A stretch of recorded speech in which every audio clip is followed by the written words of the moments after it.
Fala, os lindões, Kreuzer aqui, e no vídeo de hoje a gente vai falar da terceira temporada de Dark, que estreou nesse sábado, dia 27, dia do apocalipse. E é por isso que eu tô aqui, ó, no meu próprio bunker, pra ter esse papo com vocês, pra falar sobre essa última temporada que tá incrível, e eu queria falar mais abertamente. Por isso esse vídeo vão ter muitos spoilers, mas se você ainda não assistiu, tem vídeo sem spoilers aqui no canal, vou deixar o link aqui na descrição. E lógico, vão ter muitos vídeos de Dark falando de cada detalhezinho, a gente tem muito o que conversar ainda. Então, pra você não perder nenhum vídeo, se inscreve no canal e clica no sininho para receber notificação para quando tiver um vídeo novo, que eu sempre trago as novidades aqui para vocês. E lógico, gente, comentem, deixe o like aí, porque quanto mais vocês interagem com o canal, mais o YouTube entende que você gosta e sempre te recomendo os vídeos daqui. Depois da morte da Marta, a gente conhece a Marta do mundo B, que acaba indo ali no mundo do Jonas para salvar ele do apocalipse. Só que agora os dois precisam tentar evitar o apocalipse do novo mundo. Mas só é possível impedir o apocalipse nos dois mundos se eles encontrarem a origem. O Adam acredita que é o filho dos dois mundos, que é gerado pelo Jonas e a Marta do mundo B, mas na realidade a gente acaba descobrindo que foi o experimento do Tannhaus em 86 que acabou criando esses dois mundos que nunca deveriam ter existido. O início da primeira temporada se dá ao momento final da segunda temporada.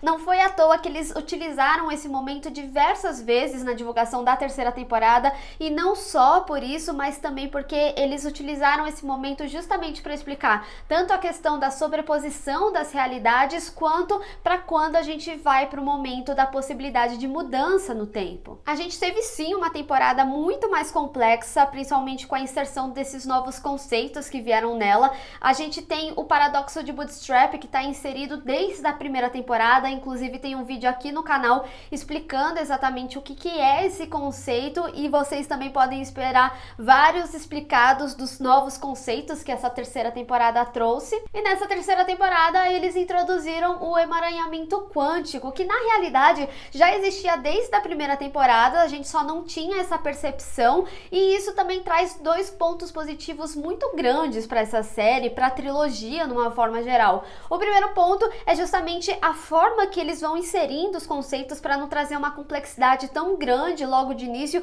o que provavelmente faria com que o público desistisse da série com facilidade. Então, por exemplo, a gente é introduzido a viagem no tempo, depois a gente tem a percepção que as mudanças que acontecem no passado vêm do futuro, depois a gente tem essa inserção de outros mundos e também da sobreposição dessas realidades. E até mesmo o conceito da triquetra, que vai crescendo ao longo das temporadas, se inicia como a composição dos três tempos da viagem no tempo, e aqui a gente tem a percepção também das três dimensões, dos três mundos. E o segundo ponto é como eles brincam com esses conceitos na narrativa da série. Quando a gente assiste a terceira temporada, a gente tem a percepção que muitas coisas foram originadas dali, de coisas que a gente já tinha visto há muito tempo na série, como por exemplo o caderno ser escrito pelo sem nome no mundo B, e era algo que já estava presente no mundo A desde o início. Ou até mesmo a gente entender por que a Cláudia tinha mentido pro Adam. Eles já tinham falado isso, que ela tinha traído o Adam, o Jonas,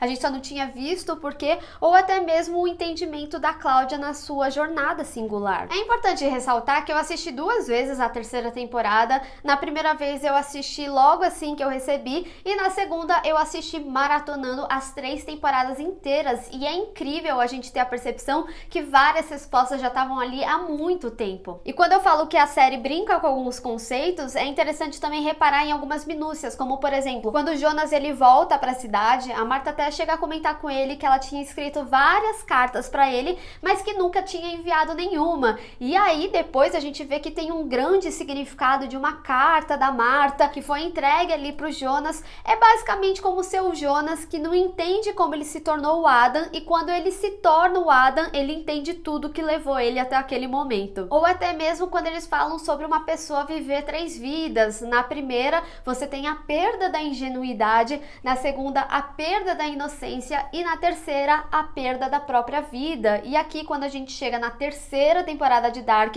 no terceiro ciclo, todos morrem, os mundos morrem, e essa temporada, ela é bem poética em vários sentidos ao longo dela. Inclusive no próprio arco dos personagens, como, por exemplo, a Catarina ser morta pela própria mãe, e elas sempre tiveram uma relação bastante com conturbada, ou até mesmo a própria Hannah perceber que ela só precisa dela na vida dela, que foi algo que o próprio Jonas falou pra ela, e até mesmo o fato do Jonas matar a Martha, e aqui a gente vê a Martha matando o Jonas. E claro, a genialidade do roteiro, que cada vez mais vai introduzindo conceitos e histórias tanto do futuro quanto do passado, que vai preenchendo as histórias que a gente já conhecia. É nítido que esse roteiro já sabia do seu final da série desde o início. Não é aquela série que fala, ah, vamos ver no que vai dar, ou continua porque tá fazendo sucesso. Não, eles sabiam do final desde o início, até por essa questão poética, né? De ser 3 ciclos, 3 temporadas, 3 vidas, triqueta, 3 mundos,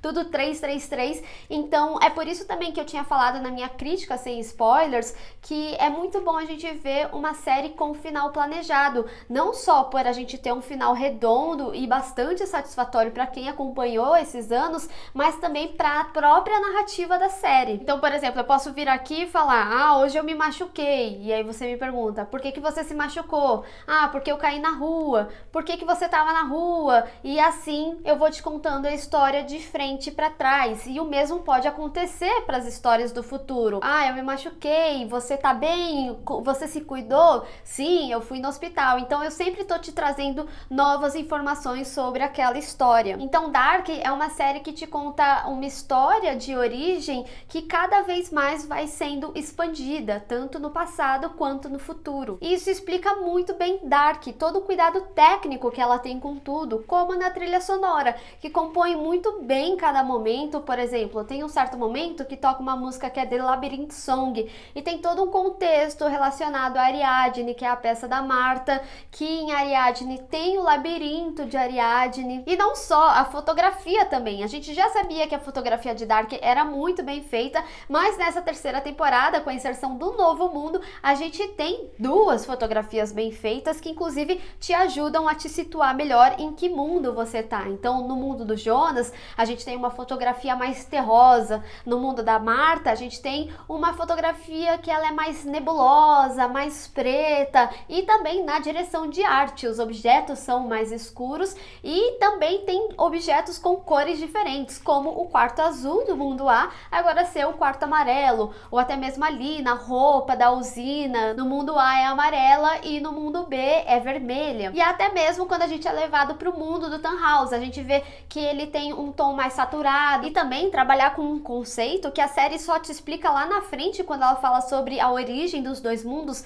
deles serem espelhados. Inclusive a própria vinheta da série demonstra isso, sempre foi tudo espelhado. Então, por exemplo, na casa do Jonas, a gente vê que tá ao contrário, a cozinha é do lado oposto, assim como no quarto também, a cama é do lado oposto. E também o encaixe dos 2 mundos, quando eles precisam explicar aspectos dos 2 mundos e como que acontece a forma que eles são espelhados, que também remete aí à vinheta que a gente via desde a primeira temporada. E lógico, o momento final também, que eles utilizaram um chroma para fazer aquele momento do espaço-tempo, e é legal como eles vão cada um pro seu mundo, e quando eles se encontram, eles vão pro mundo de origem na forma da triqueta. E também na maquiagem, teve um aspecto que eu gostei muito nessa terceira temporada, que eles trabalharam com a transição do envelhecimento dos personagens, porque lá na primeira temporada, eles sempre viajavam de 33 anos em 33 anos, então a gente tinha muito certo o Jonas jovem, o Jonas adulto e o Adam. Aqui, como eles podem viajar a qualquer momento do tempo, a gente acompanha como o Jonas adulto se tornou o Adam, então a gente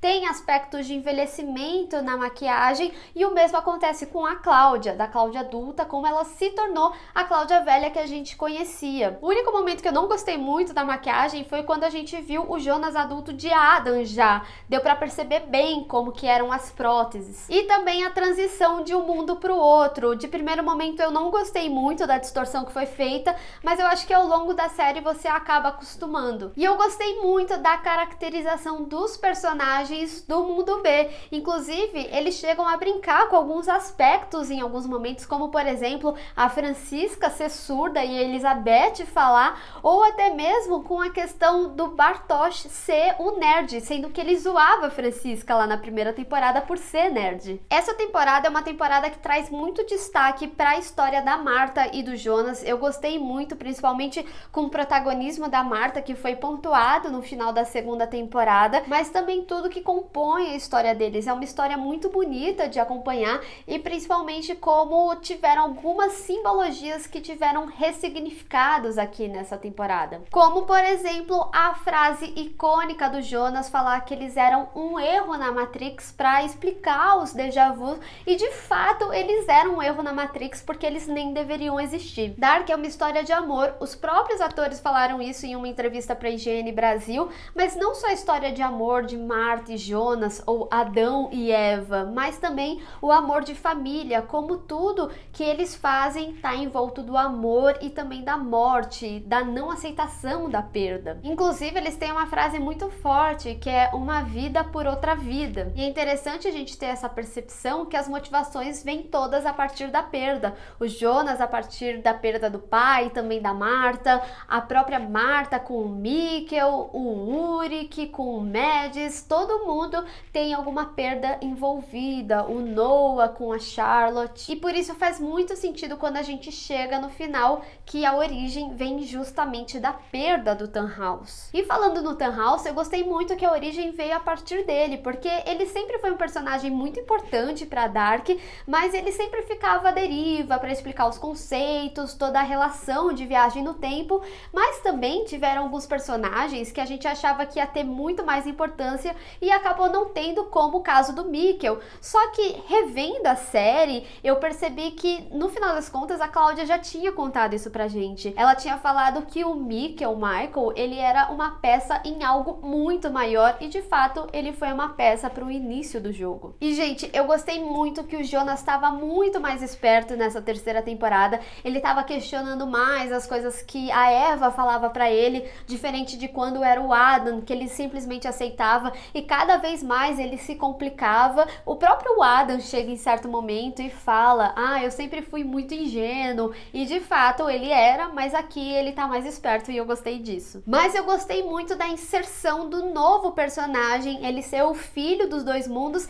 e também ele ser o grande catalisador do apocalipse dos dois mundos e também na escritura do livro. Isso é extremamente importante, era uma das maiores perguntas que a gente tinha de Dark e acho que ninguém nunca imaginou que haveria um outro catalisador pro apocalipse, não só a abertura dos baús. E ele é extremamente importante para a história, principalmente quando a gente fala da conexão dos personagens, porque ele basicamente originou os Nielsen ali com a Agnes. Ou seja, não tinha muito como o Jonas escapar de ser parente da Marta. E pensando, faz muito sentido, porque quando a gente pensa no significado bíblico de Adão e Eva, como o mundo originou a partir deles, era natural que todo mundo fosse parente ali. No geral, Dark responde muito bem todas as perguntas que a gente tinha e também complementa algumas que a gente já fazia ideia, pelo menos, como a origem do Alexander, dele de fato tá envolvido ali com o assassinato do jornal, a própria Agnes, com quem ela foi casada, de quem ela era filha e até mesmo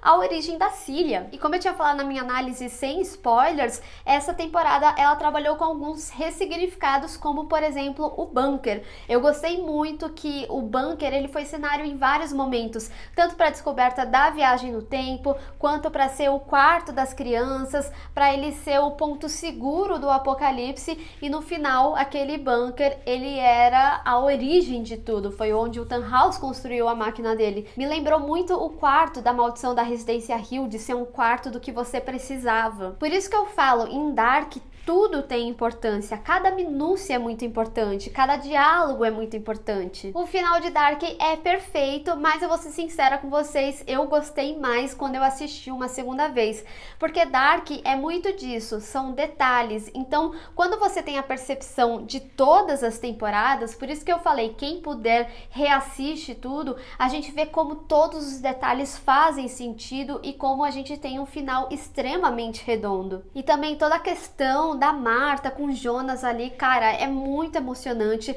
Pra quem é fã, vai se emocionar. Eu quase chorei. Na primeira vez que eu assisti, eu fiquei muito com uma sensação de que tudo era um sonho, o que acabaria sendo uma resposta meio simples e também por alguns detalhes que eu vou me aprofundar mais no vídeo de final explicado, porque tá relacionado ao final. Mas revendo a série e entendendo como tudo estava extremamente conectado e que fazia muito sentido, toda a questão do Tannhaus e que ele era extremamente importante, cara, pra mim é uma série com final perfeito. Com certeza tá nas minhas top 3 séries preferidas dos últimos tempos. Como eu falei, essa terceira temporada de Dark foi muito poética em vários sentidos, de aspectos que ela já vinha contando ao longo dos anos pra gente. E Dark é uma série muito humana, apesar de trazer esses conceitos científicos. É uma série que discute muito sobre as conexões, sobre amor, sobre perda, sobre livre-arbítrio, inclusive da Marta e do Jonas também serem uma peça, no final das contas, de um jogo que a gente acabou de aprender a jogar. Como eu disse, é lindo rever uma série com final planejado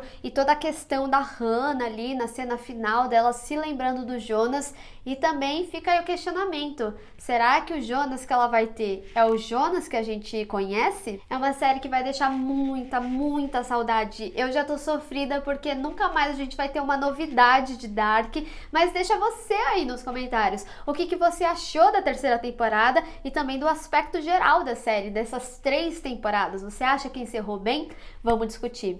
Bem, pessoal, espero que vocês tenham gostado desse vídeo. Não esqueça de deixar o seu gostei e compartilhar nas redes sociais. Lembrando que vão ter muitos vídeos de Dark, então se inscreve e clica no sininho para receber notificação para quando tiver um vídeo novo. Te vejo no próximo.